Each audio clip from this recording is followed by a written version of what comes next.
Šī nav Norvēģija, šī ir Alūksne. Bet sals ir tāds kā Norvēģijā, -20. Šī ir jau trešā reportāža no Kainieku skolas Alūksnē.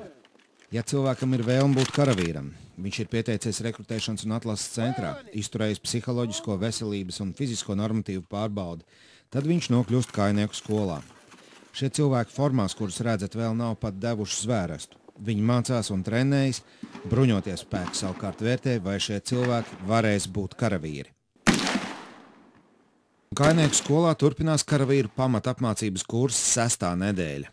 Jau stāstījām, ka viens personīgi iemeslu dēļ ir izstājies, bet 2 nav spējuši nokārtot ieskaites, tādēļ šobrīd pārcelt uz jaunāku kursu, kurš tikai tagad sāk nodarbības. Kursants šaušana beidz? Kursantiem šo 6 nedēļu laikā izaugsme ļoti liela ir, jo daudz nāca no ielas, ja viņi pat nezināja, kas armijā notiek vispār. Pirms 6 nedēļām nodarbībām sākoties ārā bija nelieli -grādi. Latvijā ziema vēl nebija, lai gan Alūksnē jau piesala un pat sāka snikt. Šobrīd ir ziema un Alūksnē pa īstam augsts. Kursantiem ir paredzēti stundu ilgi izturības treniņi, bet augstā laika dēļ ap -15–20 grādiem, lai nesāktos veselības problēmas, tie tiek aizvietot ar apaļa treniņiem sporta zālē. Tā, kad viņi atnāca uz šejienu, fiziskie normatīvi bija ļoti vāji. Tagad fiziskais viņiem ir uzlabojies, jo 5 nedēļas viņi bija speciāli nodarbības. Šobrīd notiek kaujas šaušanas nodarbība. Tiek lietot zviedru ražojuma triecienu šautenā AK-4. Šī ir pirmā nodarbība. Normāli teik pamēģini, izmēģini, kā tev ir. Ietēmē, riktīgi iepleco. Vai nevajag tiekārtot mājas? Es uz viņam alfonu neliek. Nē, tu liec uz zemes. Šeit nāk šeit kaut. Šādi, ja? Jā, tikai lēlkonis nav gaisā, bet viņš ir pilnīgi pie zemes. Un atbrīvo mērķi. Lielākā daļa no kursantiem šauj pirmo reizi, bet šobrīd jāiemācās principiālas lietas – pareizi tēmēt, ieplecot un nospiest mēlīt. Centies tikai netur, ja tev ir balsts, tad viņi izmanto, jā? Uzliec viņam roku virsū, un tad virsū bailāk. Dobri. Ir ok? Jā.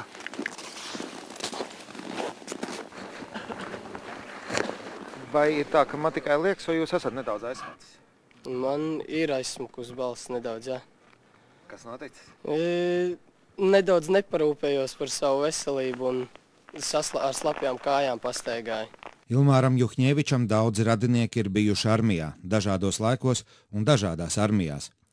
Kopš bērnības viņš nav mainījis savu pārliecību, ka arī būs karavīrs. Nu, jau ir 6. nedēļa, kā jūs jūtaties šajā kursā?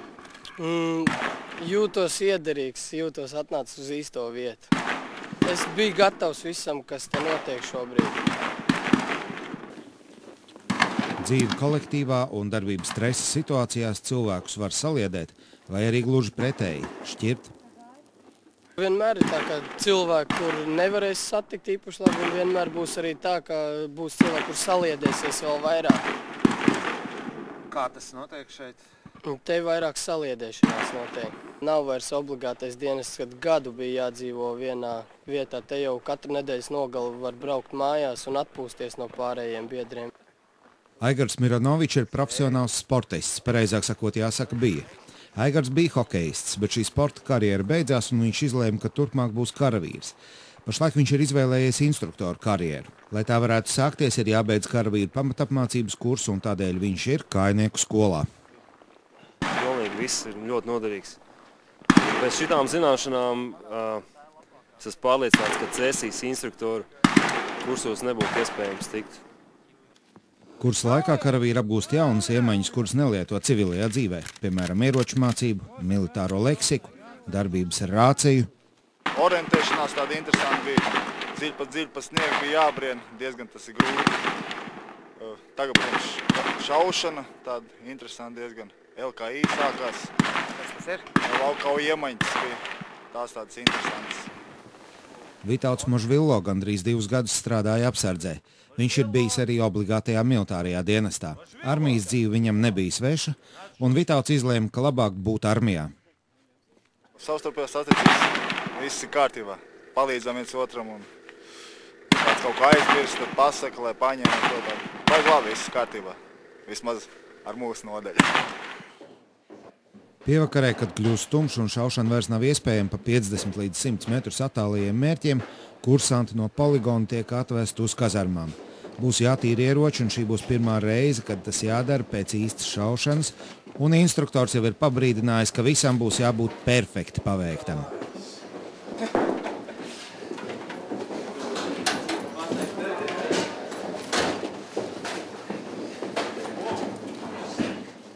Šodien jums bija pirmā kaujas šaušana, grupēšana no 50 metriem un no 100 metriem. Par rezultātu mēs apmierināti ļoti, jo visi ir izpildījuši kritērijus, un ar to es jūs varu apsveicu pirmajā dienā. Kazarmās ieraudzījām dīvainu veidojumu no spilvendrānās sabērtām smiltīm uz koka statnēm. Īstenībā jau sapratām, ka tas ir improvizēts ūdens filtrs, bet tomēr. Šos filtrus mums apmācīja izdzīvošanas kursā, kā iegūt pēc iespējas tīrāku ūdeni. Šajā bija dots, ka, lai ūdeni no virsmas iekšā, 3 līmeņus viņš izfiltrējas. Te lielumu noņem nost, smiltīs mazākas frakcijas un apakšā ir ogle, kas attiec no ķīmiskajiem un no bioloģiskiem piesārņojumiem, lai būtu tīrs ūdens. Un šajā tiek iegūts ūdens vienkārši pie ugunskura. Ziemā saliek iekšā sniegu, ugunskurs silda un sniegs izkūst vienkārši ārā. Pieradusi esmu un jūtos jau kā mājās. Šobrīd arī no poligona braucot, mēs visi teicām, gribam mājās. Tas bija domāts uz kazarmām. Rita Milenberga agrāk strādāja policijā, bet saprata, ka karjeras iespējas ir bruņotajos spēkos. Arī viņas vīrs ir armijā. Apsvarot iespējas, viņa izlēma būt armijā. Pastāstiet par sievietes sadzīvi, jeb to ikdienas dzīvi, kā tas notiek, jo tomēr ir jāiet dušā, ir jāiet uz toaleti, ir kaut kādas gulēšanas lietas, ēšanas, personīgāk kaut kāda dzīve. Kā tas ir šeit kopā? Tomēr pārsvarā visi vīrieši. Pirmkārt, mums ir dušas telpas un toaletes, mums ir atsevišķi sievietēm. Tas tā kā nekādas problēmas nav radījis līdz šim, un es īpaši arī neizjustu diskomfortu, ja tas būtu kopā. Pie tā vienkārši ir jāpierod un viss. Sākumā varbūt bija mazliet grūtāk to ritmu, tas, ka tā tas ir, bet šobrīd jau. Kā ir sadzīvot kopā ar tik lielu vīriešu skaitu? Man tas problēmas konkrēti man nesagādā par citām sievietēm, es nemācīšu spriest, bet man ir ļoti labs kontakts izveidojies un attiecības. Kādi ir jūsu pienākumi nodaļā? Šobrīd nodaļas vecākā. Klausa, piekrīt, visi kā? Viens otru cienu un klausa. Tāpat arī sākumā mēs katrs izjūtām, ko nozīmē būt nodaļas vecākais, jo katru dienu norīkoja savu cilvēku. Bez problēmas.